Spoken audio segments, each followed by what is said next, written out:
You can still see the original brick here from when this was built in the 1880s. Fantastic that we found what's remaining of the old station.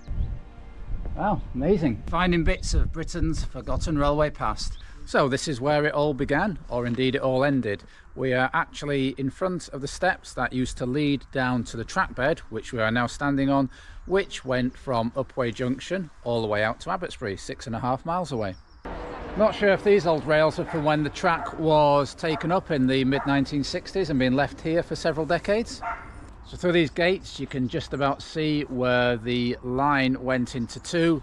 This line, there's a train in the station now, going up to Dorchester, and then the line behind me heading out and curving round towards Abbotsbury. So you can see the line there snaking off to Dorchester and a train coming through.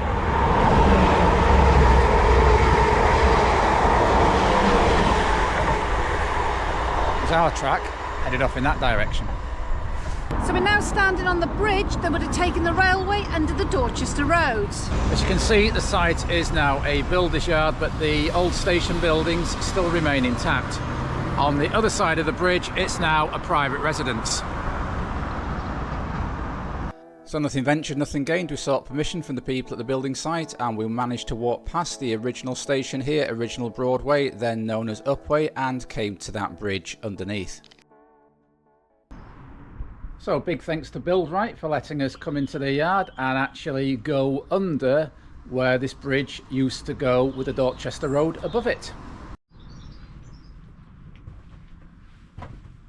You can still see the original brick here from when this was built in the 1880s. The iron plates that were used to reinforce it still intact. And the stonework. That took so much effort to get this railway built. After a few yards, the actual bridge then ends because, as I said, on the other side of the road, it's now a private residence. Well, that was a find, and we're super pleased to have found one of the few remaining artefacts from this disused railway.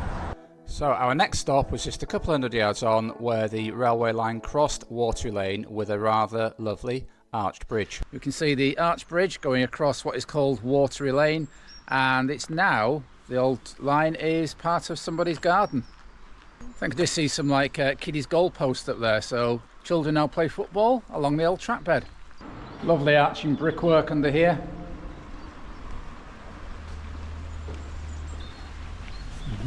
Yeah, the old track bed will be just up there, but we're not going trespassing on somebody's private land.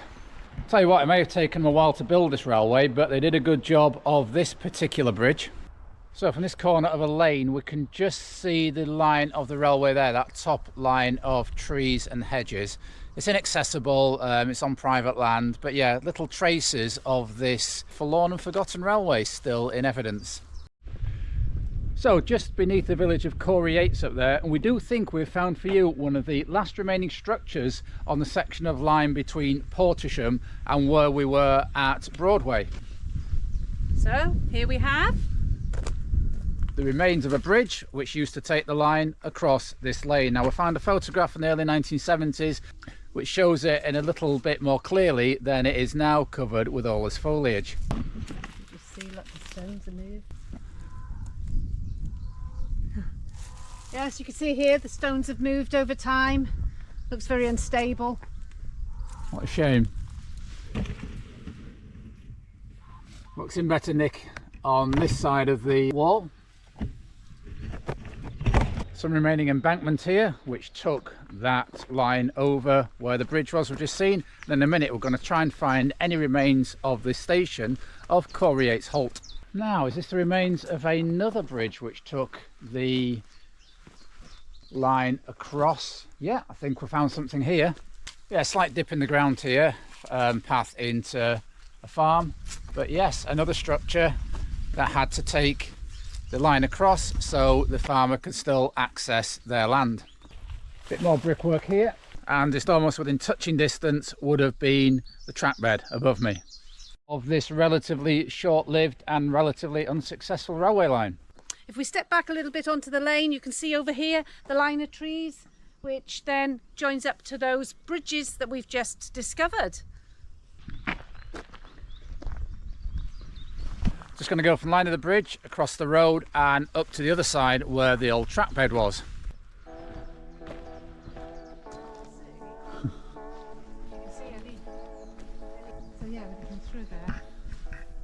Can't see a lot through there, but we are on the site of the track bed now.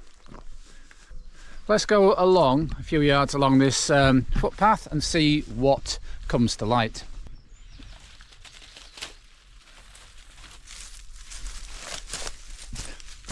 I think we found the old platform of Coryates Station. Just pulled out a bit of worked wood from there. I'd like to think this was part of the old shelter from the station, which you can see on these pictures.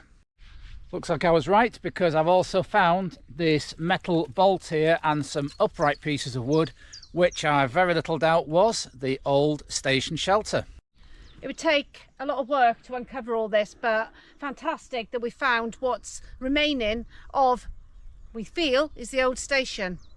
Yeah, we're basically near a little village in the middle of remote Dorset countryside. What this platform was mainly used for was carrying milk churns from the farms into Weymouth for sale. Another bolt coming out there, good solid metal bolt. And another upright pillar coming out from it. Well, that bolt goes back a fair way. Sadly, nature has decided to take it. Great find, absolutely fantastic. You just wouldn't imagine that this was here if you just came for a walk today along this countryside lane. It just hidden under all this foliage.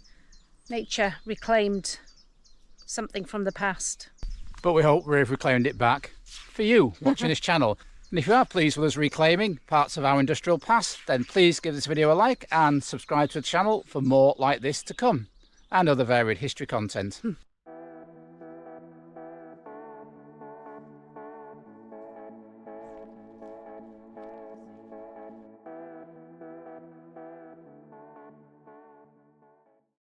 So just walked 100 yards or so from that old station. You can see the land opening up, and you can still follow a bit of the track bed. Lovely views on both sides.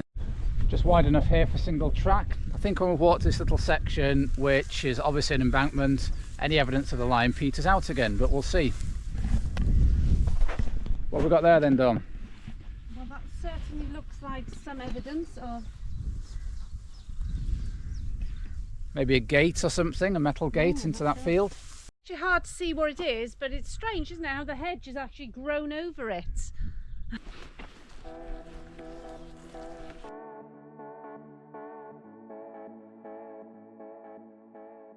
So this is where we think we lose the actual shape of the railway. You can see going across that field there's a gap in the hedge at the other side which looks at where it would have continued, but we don't think this is public access land, or we're not sure, so we're not going to cross it.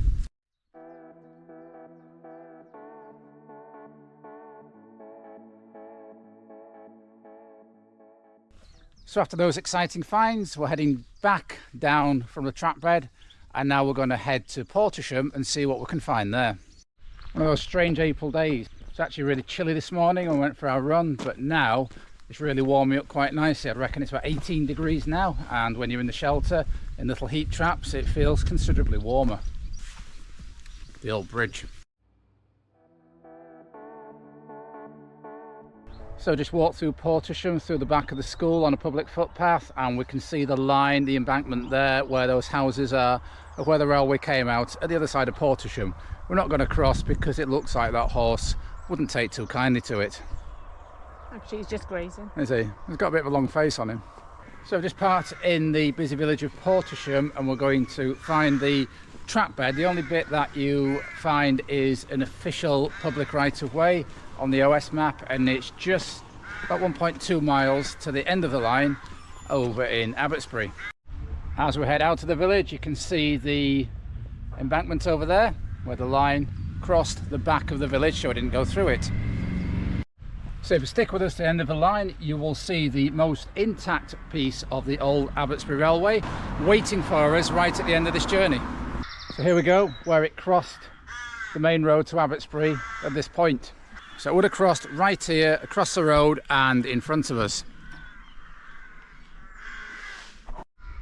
and the embankment on the other side of the road. No obvious evidence of a bridge left, but yes, a better view of the embankment. Now to get onto the track bed, it's another 100 yards or so down the road, and we swing a right and another right and back onto it.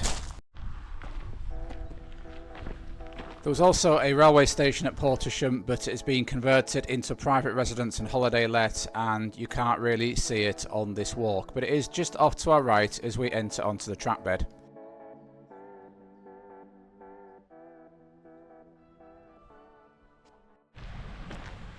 Just a short climb up and we shall be on the level of the old track bed.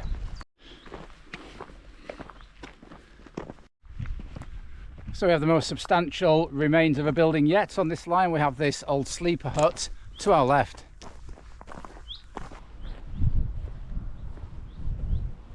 Wow, amazing. So this is where the railway workers would take their lunch, to take shelter in between getting on and off the trains, going between Abbotsbury and Upwey, and we can see the remains of their fireplace where they would have kept warm on very cold days. Finding bits of Britain's forgotten railway past. So as we head up the final half mile of this line, a little bit of history about this railway. It was really ill-fated from the start. The idea was first mooted in the late 1870s, I think. It took over 6 years to build, which was a long time in railway construction in those days. Some of the original shareholders only bought part shares because they didn't want the railway to be built and then didn't pay their part of the share. There was all sorts of legal wranglings and financial wranglings. The company that was originally contracted to build the railway had financial difficulties, went bust, so another company had to step in. Then the Great Western Railway had to step in and assist for return of the share dividends. And yeah, by 1885 it was reported there were 500 men working on finally getting this completed. So what was the idea of a railway going through this quiet countryside where there doesn't seem to be a lot here? Well, the idea was at Abbotsbury, in front of us, there was iron ore and other minerals that were considered potentially very valuable and could be transported into Weymouth and Dorchester and out around the country. As it happened, the deposits weren't that great. There was also a suggestion that the line would be extended past Abbotsbury all the way to Exeter to form another sort of mainline branch along the southwest coast of England, but again that came to nothing. So the line really became a very rural branch line. Day trippers from Weymouth going out towards Abbotsbury, where there was an old abbey, where there's St Catherine's Chapel that we might catch a glimpse of a little bit further up, and people commuting and going for day trips into Weymouth from the little villages along the railway line. So not a lot of action really. Sounds idyllic though. It was idyllic. It had a little bit of a revival during the Second World War. There's a lot of action out at Abbotsbury. In fact, testing along Chesil Beach, the bouncing bomb, I believe. So there's a little bit more action during the Second World War. There's tank teeth and war defences still on the beach at Abbotsbury. But after that, it was, well, the end of the line for this railway. It was closed in 1952, I believe. Track came up in the 1960s, and that was that. And unlike many railways today, as you've seen, there are only little bits still accessible on foot. Just over a mile on the bit we're walking on, a little bit of the path by Coryates Station, and really that's it. The Dorset's Lost Railway. So we're quite high up here. Yeah, quite a steep drop down from this embankment on this side and on the other side. And over there we can just see the road, and of course we all know that's what did for the railway. That's right, as motorised transport became more popular and cheaper and more efficient, all the farm produce that was being produced and carried along this railway line, it was far more efficient to use the road. And like many railways at the time, it did cost people's lives. I think 3 people were killed in the construction of this railway. So I've run along here a few times, never noticed this bridge here. And we'll just go down and see what's underneath it. Yeah, really overgrown here, but you can hopefully just see the underpass for that bridge.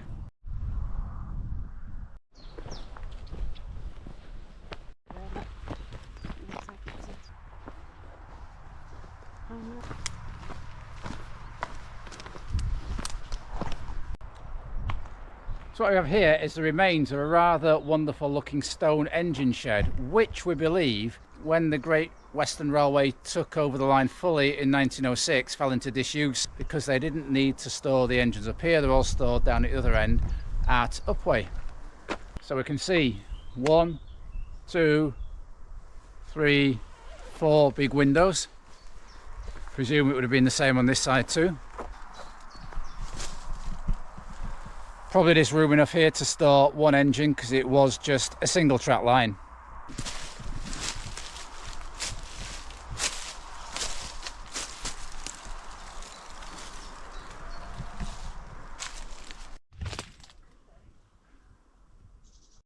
So, well worth a walk that, and then it just remains to walk the final few hundred yards until the line peters out. Now the line couldn't go all the way into Abbotsbury because the money wasn't there to buy land in the centre of Abbotsbury, so it finished about a quarter of a mile outside the centre of the village. And right at the end of our 6.5 mile journey, we find that structure which is the most complete record and artefact from the Abbotsbury Railway. This wonderful goods shed, which as you can see still seems to be in agricultural use and still in fine fettle. And you can just see where it is here on this map from 1902.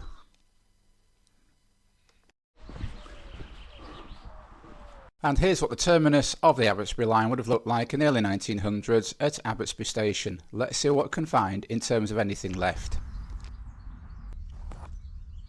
A few bits of the old platform visible through these trees here. I think you can see the platform line to start to descend here.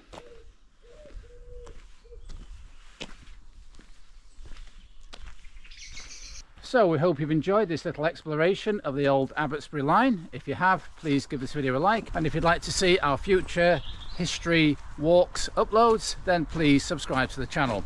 We'd love to have you along for the journey. So join us next time where every journey begins with a path to the past.